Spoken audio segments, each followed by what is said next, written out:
Falešný mesiáš, antikrist, Dajjal, spasitel, na kterého naivně čeká tento svět. Toto poselství je jedno z nejdůležitějších. Doporučuji si ho poslechnout až do konce. Sdílejte toto poselství kdekoliv jen můžete, jelikož toto je konečný cíl, kam je to celé vedeno. To, co budou všichni oslavovat jako jediné řešení a záchranu a naivně si tak myslet, že dobro zvítězilo.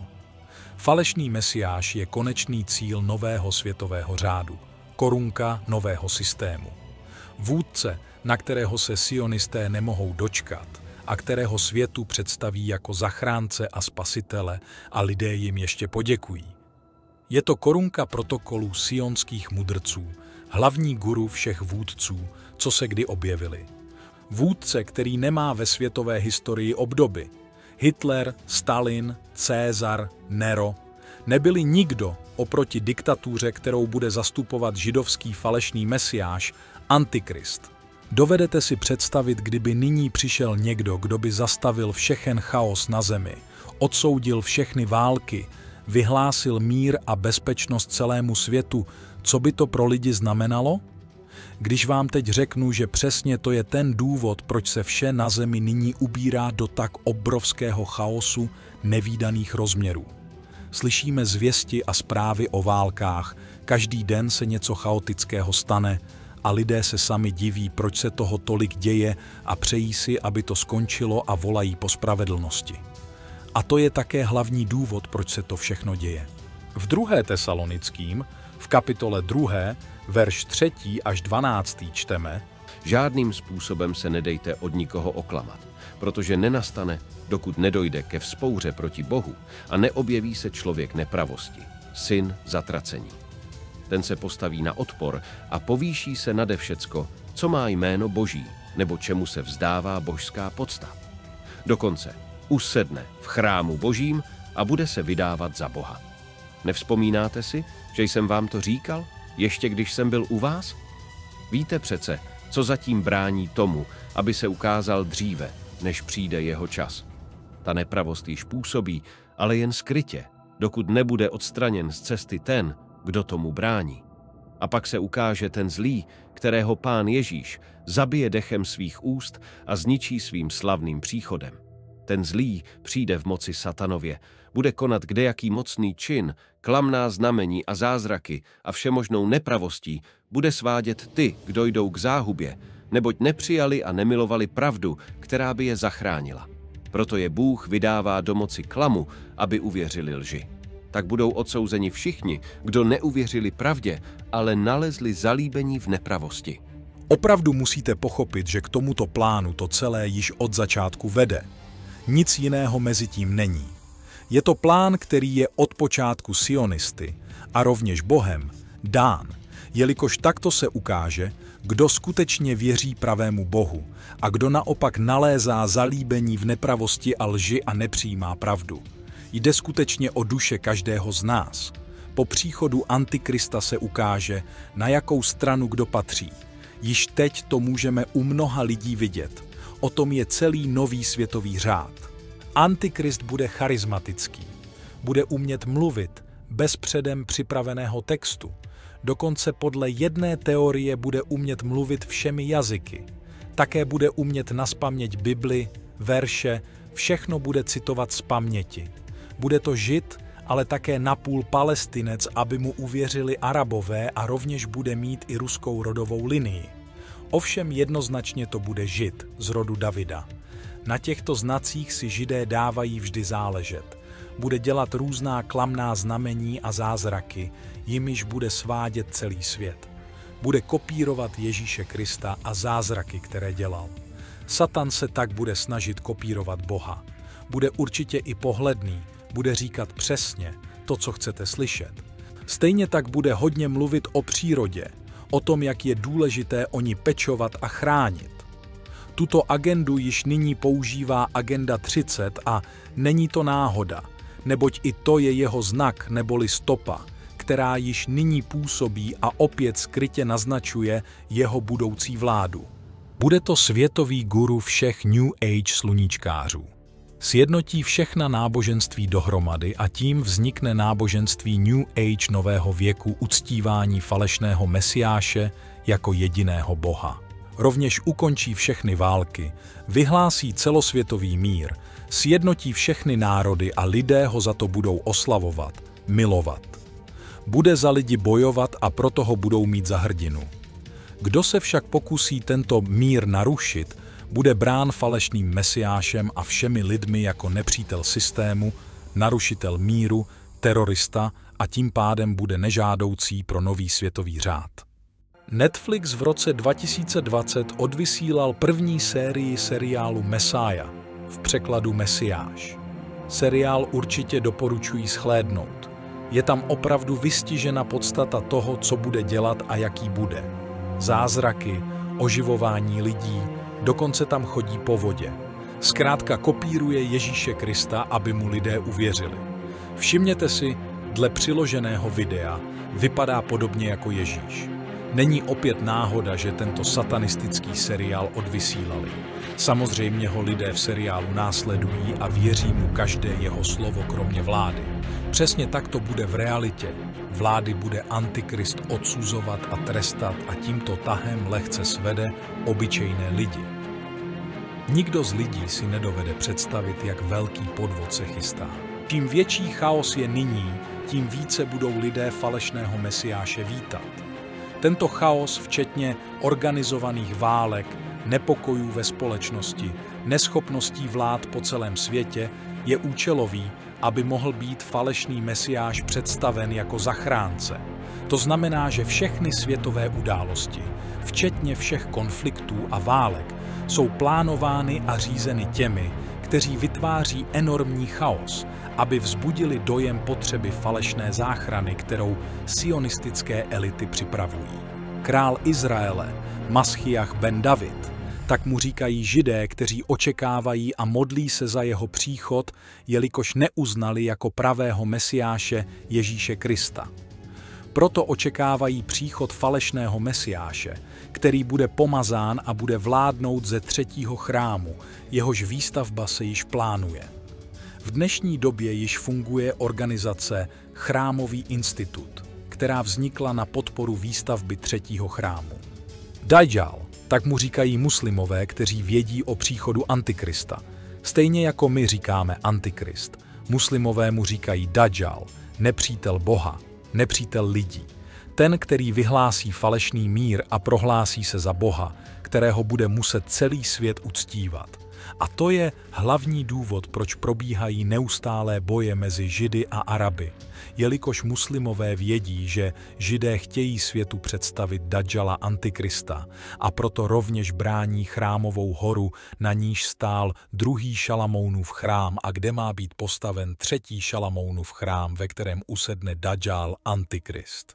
A je to také jeden z důvodů, proč začal i tento konflikt mezi Palestinou a Izraelem, jelikož jde opět o Chrámovou horu, kde chtějí Židé postavit třetí chrám. Mešita Al-Aqsa je posvátným místem všech Arabů. Sionisté chtějí tuto mešitu zbourat kvůli tomuto chrámu. Avšak je velmi pravděpodobné, že se mešita Al-Aqsa nebude bourat. A obě strany se po příchodu Antikrista dohodnou na tom, že třetí chrám postaví vedle mešity Al-Aqsy. Avšak je tu ještě jedna možnost, a to ta, že ho postaví v Nové Chazárii, což je dnešní Ukrajina, kde bude opět vybudována Nová Chazárie, nový domov pro Židy. Není náhodou, že vítězstvím Volodymyra Oleksandroviče Zelenského v prezidentských volbách se Ukrajina stává, kromě Izraele, jedinou zemí na světě, která bude mít zároveň židovského předsedu vlády a židovského prezidenta. Šťastná to konstelace hvězd, která nám snad napomůže při obnovení Chazarské říše. Dle islámské teorie bude Dajjal slepý na jedno oko, což dává smysl, jelikož na něj má být po 3,5 roce jeho vlády spáchán atentát, v němž bude poškozeno jeho oko, a poté má vstát z mrtvých stejně jako Ježíš Kristus a vládnout dalších 3,5 roku, dohromady tedy 7 let, kdy po svém vzkříšení ukáže svoji pravou podobu a půjde i proti svým. proti všem lidem a to i proti těm, co ho uctívali. Teorie o tom, že Antikrist bude mít pouze jedno oko, sedí dokonale, jelikož tento fakt vysvětluje, proč všechny celebrity, herci a zpěváci ukazují symbol jednoho oka a také to dává smysl v tom, proč je na pyramidě vševidoucí oko. Je to jeden ze znaků falešného mesiáše. Odkazy jsou na něj opravdu všude, včetně chaosu, který uměle řídí a vytvářejí za účelem jeho přijetí. Stejně tak symbolika jednoho oka je odkazem na Antikrista a jeho příchod. Všechen tento řízený chaos jsou porodní bolesti falešného mesiáše, Antikrista, kterého světu představí Izrael jako svého krále a spasitele všech lidí na zemi. Proto se i mnoha lidem po světě zdá toto divadlo absurdní a proto vám říkám, že tento systém není nic víc než dokonale organizovaná show s herci, loutkami a kulisami, které vytváří zdání jakési reality, kterou máte přijmout. Vše je to však pouhé divadlo, které hraje přesně do jejich karet a odvádí tak pozornost od skutečného nebezpečí pro celý svět, diktatury, jakou svět neviděl pod falešnou vlajkou falešného míru a bezpečí. Ani si nedovedete představit, jak moc velký podvod a lež se chystá. Oni už ho dávno mají, pouze čekají na vhodnou chvíli, až bude lidstvo připraveno, až bude maximálně potrápeno všemožnými útlaky, ať už ze strany vlád, či tohoto systému. Zkrátka jde o to, aby lidé přímo po něm volali a prosili, aby přišel někdo, kdo je zachrání. Už nyní můžeme vidět, co udělalo s lidmi hnutí QAnon a posel Trump, který na oko bojuje proti systému. Přitom přímo Trump dělá cestu falešnému mesiáši. Viz chrámové mince, na kterých je vyobrazen, a mince Abraham Accord, kde je jeho podpis se symboly na meči, jež naznačují plány a cíle nového světového řádu. QAnon je znak Antikrista. Již nyní hodili ovcím návnadu, aby se těšili a oslavovali v budoucnu nový světový řád. Ten, kdo byl oklamán plánem QAnonu a tím, co Trump říká, bude stejně tak obelhán Antikristem a systémem, který se chystá. Celé toto hnutí je vedeno duchem Antikrista a jak je napsáno v Bibli, jeho duch Antikrista je již ve světě, pouze však čeká na správnou chvíli, aby se mohl objevit. A proto jsou všechny světové události znakem jeho příchodu. Sami lidé volají po míru, bezpečnosti a spravedlnosti. On přijde a dá všem lidem to, co chtějí slyšet. Ovšem každý, kdo by se pokusil byť jen trochu nesouhlasit s jeho vládou, bude nepřítel nejen jeho, ale celého systému nového světového řádu. Znovu si připomeňme verše z 2. Tesalonickým, 2. kapitoly, verše 3 až 8.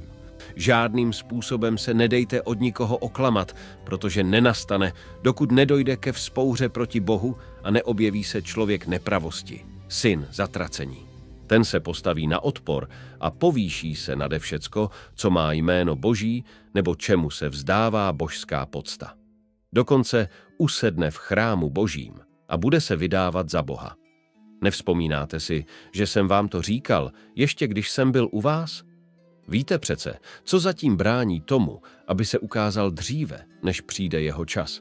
Ta nepravost již působí, ale jen skrytě, dokud nebude odstraněn z cesty ten, kdo tomu brání. A pak se ukáže ten zlý, kterého Pán Ježíš zabije dechem svých úst a zničí svým slavným příchodem. Ten zlý přijde v moci satanově, bude konat kdejaký mocný čin, klamná znamení a zázraky. Ano, přesně tak je to psáno. Proto jsou po světě války, hladomory, chaos ve vládách, zemětřesení, katastrofy, bouře nevídaných rozměrů svádějící na klimatickou krizi a uhlíkovou stopu. Vše se to děje proto, aby na základě vyvolání co největšího chaosu sami lidé volali po spravedlnosti, míru a harmonii, novém řádu, přesněji po novém světovém řádu. Všechny tyto události, které jsou porodními bolestmi Antikrista a jeho systému, jsou jimi orchestrovány a realizovány. Pokud by totiž nebyl chaos a nepořádek v systému, Lidé by změnu nepožadovali a nevolali by tak ke Spasiteli, kterého hodlají ve správný čas lidem představit. Proto válka na Ukrajině, proto válka mezi Izraelem a Palestinou. Tento falešný mesiáš všechny tyto konflikty zastaví a všechny lidi sjednotí. Tento chaos, všechny tyto války, dosadí Antikrista na jeho trůn v již brzy postaveném 3. Šalamounově chrámu, odkud bude vládnout celému světu. Bude prohlášen za Boha a vládce celého světa. Podle protokolů sionských mudrců mu sama Evropa nabídne korunu. A tak to bude. Sami lidé ho dosadí na trůn a sami lidé po celém světě si ho zvolí jako krále celého světa a všech lidí na zemi. On ukončí všechny války. Sjednotí rovněž Židy i Araby skrze smlouvu Abraham Accord, která je mimochodem již od roku 2020 podepsána Donaldem Trumpem a zároveň tedy aktivována a připravena na Antikristův příchod. Vše mají dopředu připravené. Teď už pouze vyvolávají po světě co největší chaos, aby byl jeho příchod co nejžádanější, aby lidé byli úplně hotoví z toho, že je zachránil a vyjednal světový mír. Aby si lidé vážili všeho, co jim řekne, a byli unešeni ze všech jeho slov, z jeho naučených postojů a názorů, kterými téměř všechny lidi svede z pravé cesty. My, co věříme v Ježíše Krista, víme, že tento Mesiáš, který se prohlásí za Boha a usedne v 3. chrámu, není pravý Mesiáš, ale Antikrist, nepřítel Boha, opozice Ježíše Krista. Tak jako totiž Bůh poslal svého syna, Ježíše Krista, kterého Židé, Satanova synagoga, nepřijali a ukřižovali, tak nyní pošle Satan také svého syna, který však bude uznán většinou lidí na zemi jako pravý Mesiáš, jelikož lidé odmítají Ježíše Krista, pravdu, neznají pravého Boha, a tak přijmou falešného spasitele, který přijde, jak je napsáno v Bibli, v moci Satana. Proč v moci Satana? Protože to bude ďábel v lidské podobě. Stejně jako Bůh poslal Ježíše Krista, aby tento svět skrze jeho smrt a oběť za každého z nás zachránil, tak Satan pošle svého syna, aby tento svět zničil. A ti, co neuvěří, že je pravý Mesiáš, budou pronásledováni a zabiti, neboť Satan nenávidí ty, co přijali Ježíše Krista jako jediného pravého Mesiáše, a proto půjde po nich. Toto bude skutečně boj o duše lidí. Čtěme ve Zjevení v 13. kapitole, od verše 13. do verše 17. Dělá veliké divy, působí dokonce i to, aby před zraky lidí sestupoval oheň z nebe na zem. Těmi divy, které jí bylo dáno konat před tváří šelmy, svádí ty, kdo bydlí na zemi. Říká obyvatelům země, aby vytvořili obraz té šelmě, která měla ránu od meče, ale ožila. Bylo jí dáno, aby obrazu té šelmy vdechla život, takže obraz šelmy začal mluvit a nechal zabít všechny, kdo se mu neklaněli. Všem malým i velkým, bohatým i chudým, svobodným i otrokům nechá dát znamení na pravou ruku nebo na čelo, takže nikdo nebude moci kupovat ani prodávat, nebude-li mít to znamení, jméno šelmy nebo číslo jejího jména. Toto musíte pochopit, abyste pochopili, co se ve skutečnosti děje za šílený plán. Nejde o nic jiného, než o všechny lidi na zemi, o nás, o vás, o to, jakou stranu si vyberete a na jakou stranu se přidáte. Účelově dosazují do všech politik na světě takzvaný užitečné idioty, kteří rovněž dosadí falešného Mesiáše na jeho trůn. Proto se vám musí nynější politický systém zdát co nejvíce chaotický, plný chyb, válkychtivosti, předvádí jej všichni politici, jejich loutky po celém světě. Dodávají zbraně a podporují tak konflikty a války.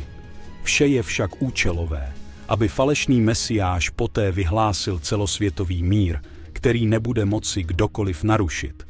Kdo by se jakýmkoliv způsobem pokusil narušit tento mír, bude brán jako terorista, rozpoutávač války, nepřítel systému míru, mesiánského věku Antikrista. Všechny tyto politické loutky samozřejmě skončí. I to je v plánu v protokolech sionistických mudrců. Všechny vlády po celém světě nakonec padnou a to bude ten bod zlomu, kdy se objeví Antikrist, který se stane pánem celého světa, protože on lidem řekne, co chtějí slyšet. Bude mluvit pravdu, kterou lidé chtějí slyšet. Jen si vezměte ten fakt. Když dnes někdo z politiků promluví o míru, třeba Fico, Putin, Trump, Babiš, jak jsou všichni lidé unešeni, jenom z těch slov a ze skutečnosti, že mluví tak rozumně a ne jako všichni ti, co podporují války a posílání zbraní. Lidé jsou okouzleni, že k nim někdo mluví s rozumem o míru, jako by byli osvíceni. A představte si, že takto přesně bude hovořit Antikrist o světovém míru, o tom, jak všechny vlády dělají chyby a rozpoutávají války, přestože je pro nás důležité žít v míru a harmonii. Dovedete si představit, jak z něj lidé budou nadšeni. Proto se toto všechno děje. Proto dosazují do funkcí tyto neschopné idioty, kteří budou po jeho příchodu odstraněni. Lidé uvítají nový světový řád a sami si dosadí svého falešného spasitele na trůn. Budou ho brát jako zachránce, jako někoho, kdo se pomstil všem těm politickým loutkám, vyhlásil světový mír a zastavil tento jimi vytvořený chaos. Budou ho milovat. Kdokoliv se mu poté postaví na odpor, bude brán jako nepřítel systému. Nejenom jako nepřítel systému, ale jako nepřítel falešného mesiáše a všech lidí. A budou to samotní lidé, kteří nás a všechny, co před ním nepokleknou, začnou udávat a vydávat soudům, neboť lidé ho budou natolik zbožňovat a brát jako svého zachránce, že ho budou bránit i celý jeho systém. Opět čtěme z Bible u Matouše ve 24. kapitole verš 9. až 11. Tehdy vás budou trápit a zabíjet a kvůli mému jménu vás budou nenávidět všechny národy. Tehdy mnozí odpadnou a budou se vzájemně zrazovat a nenávidět a povstane mnoho falešných proroků a svedou mnohé. Pochopte, že tento chaos po celém světě není nic jiného než účelový chaos, z kterého se zrodí Antikrist, falešný mesiáš, král Izraele a všech lidí na zemi, kteří před ním pokleknou. Narodí se z popela chaosu, jako Fénix z popela povstane. I Fénix je znamení Antikrista, kterého zednáři používají. Stejně jako pták Fénix se zrodí z popela, tak Antikrist se zrodí z popela chaosu všech těch válek, katastrof, politických hádek, zrodí se z nefunkčnosti tohoto systému, aby přinesl a představil světu nový systém. Systém, kde nebudou války a chaos, ale řád postavený na pravidlech, která když někdo poruší, bude zabit.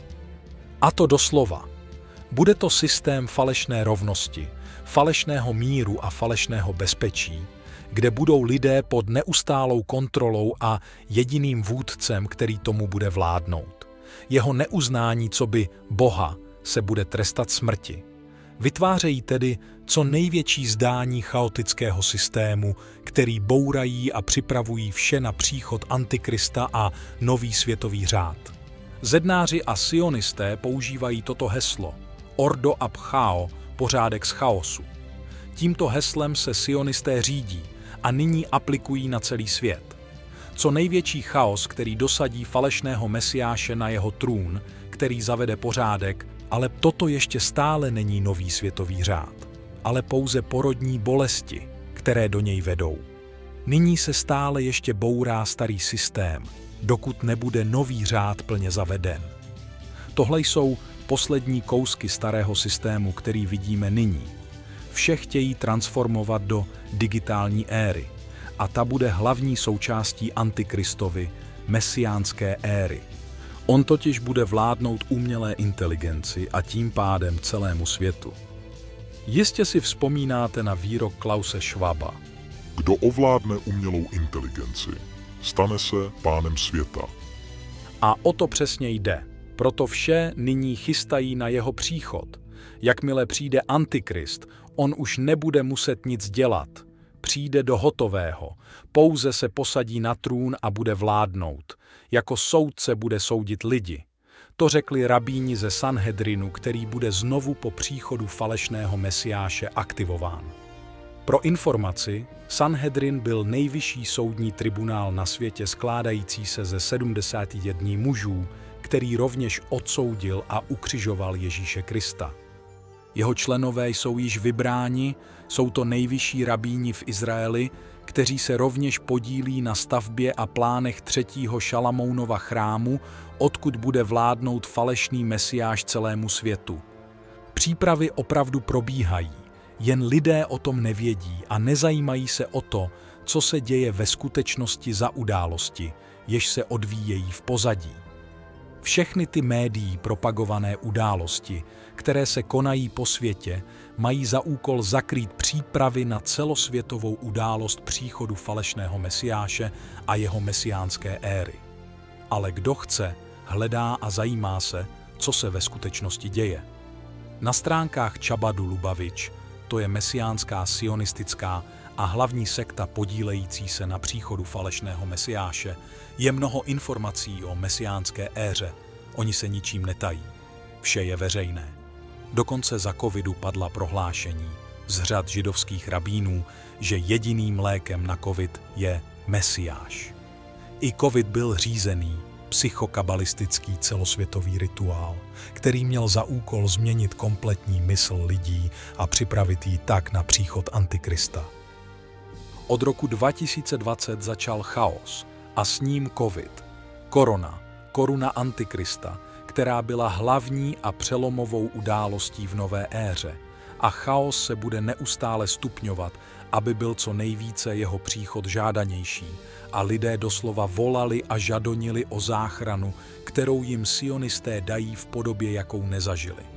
Toto bude skutečný trest všech za to, že nepřijali skutečného a jediného mesiáše Ježíše Krista. Jelikož ten, kdo přijme Antikrista, nepřijímá Ježíše Krista, nezná skutečnou a jedinou pravdu a tudíž nebude spasen. I na toto nás připravuje Bible, kde ve 14. kapitole a 12. verši knihy Zjevení čteme: Tuď je trpělivost svatých. Tu jsou ti, kteříž ostříhají přikázání božích a víry Ježíšovi. A dále u Matouše ve 24. kapitole a verši 13. Ale kdož by se trval až do konce, ten spasen bude. Budou se vám snažit namluvit, že Boží království nastane po příchodu falešného mesiáše, ale to je obrovská lež. Jak je psáno u Matouše ve 24. kapitole, nedejte se oklamat nikým, že je pravý mesiáš. Jediný pravý mesiáš byl a je Ježíš Kristus, kterého sionisté ukřižovali a tak zabili jedinou pravdu a pravého mesiáše, který zemřel za každého z nás. Aby každý, kdož věří v něho, nezahynul, ale měl život věčný. Proto je důležité vědět, jaké události budou spojeny s Ježíšovým druhým příchodem. Kristus řekl, že přijde na tento svět osobně, ne v nějakém zastoupení. On sám povede nebeský průvod, bude v jeho čele. Ježíš Kristus, který za nás před téměř 2000 lety z lásky zemřel na Golgotském kříži, se znovu vrátí jako mocný panovník. Hle, přichází z oblaky a uzří jej každé oko, i ti, kteří jej probodli, a budou se pro něho bít v prsa všechny kmeny země. Ano, amen. Kristův příchod nebude příchodem na určité místo na tomto světě. Nepřijde tajně ani se nezjeví jen vyvolené skupině lidí. Druhý příchod Pána Ježíše bude celosvětovou událostí viditelnou pro všechny obyvatele země.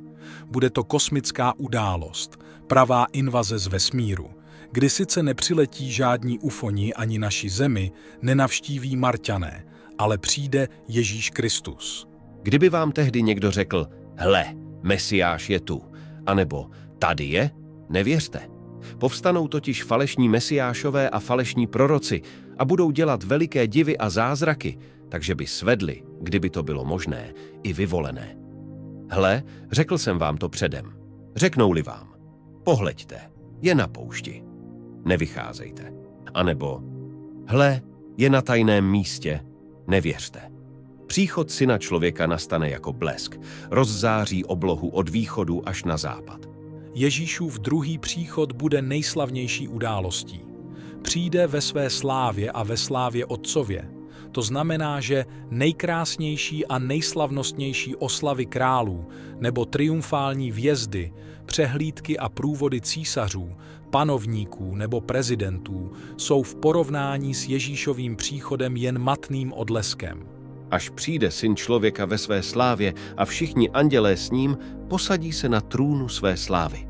Kdokoliv by se styděl za mě a za má slova, za toho se bude stydět Syn člověka, až přijde ve své slávě a ve slávě Otce a svatých andělů. Tehdy se na nebi objeví znamení Syna člověka a tehdy budou všechna pokolení země kvílet a spatří Syna člověka přicházet na nebeských oblacích s velikou slávou a mocí. Kristus nepřijde sám, ale v doprovodu velkého množství andělů. Andělé pomáhali lidem na cestě spásy. Nyní spolu s Kristem přicházejí, aby byli svědky dokončení díla vykoupení. Celý vesmír bude pozorovat úžasný návrat Ježíše Krista na naši planetu. Což není každý anděl jen duchem vyslaným k službě těm, kdo mají dojít spasení? Kdokoliv by se styděl za mě a za má slova, za toho se bude stydět Syn člověka, až přijde ve své slávě a ve slávě Otce a svatých andělů. Kristův druhý příchod nebude tichou, nenápadnou událostí. Bude to triumfální návrat za zvuku těch nejnádhernějších fanfár. Máme pro vás slovo od Pána. My, kdo se dožijeme Pánova příchodu, nepředejdeme ty, kdo zesnuli. Ozve se burcující povel, hlas archanděla a boží polnice, sám Pán sestoupí z nebe a tehdy jako první vstanou mrtví v Kristu. Když Kristus přijde, zůstane v ovzduší nad naší zemí. Nesestoupí na ní, aby po ní chodil nebo se zde dokonce zabydlel. Nebude konat žádná shromáždění a nebude mít žádné proslovy. Při této příležitosti ještě nezaloží na této zemi své království. To přijde zřídit až za 1000 let. Viz Zjevení 20. kapitola. Přijde, aby k sobě do nebe vzal své věrné. My živí budeme spolu s nimi uchváceni do oblak vstříc Pánu, potom už budeme s Pánem navždycky. Toto praví Bible o tom, jak bude vypadat příchod pravého Mesiáše, Ježíše Krista. V Evangeliu Jana v 5. kapitole čtěme od verše 37 do verše 43. A sám Otec, který mě poslal, vydal o mně svědectví. Vy jste však nikdy neslyšeli jeho hlas, ani jste nespatřili jeho tvář, a jeho slovo ve vás nezůstává, poněvadž nevěříte tomu, koho on poslal. Zkoumáte písma a myslíte si, že v nich máte věčný život.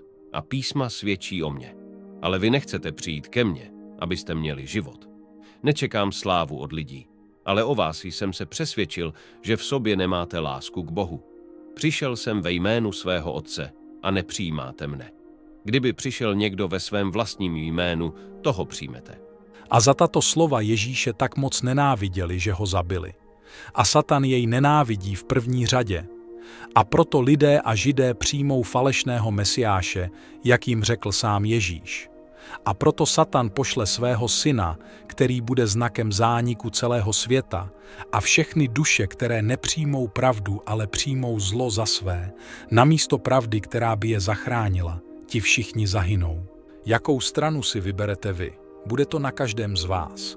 Každý má svobodnou vůli, každý si vybere podle svojí vůle. Jen se předtím zamyslete, protože vaše volba se může stát zkázou pro vaši duši, stejně jako se vaše volba může stát spasením a životem. Je to na každém. Nedejte se však oklamat tím, co přijde, protože to, co přijde, svět ještě nikdy nezažil.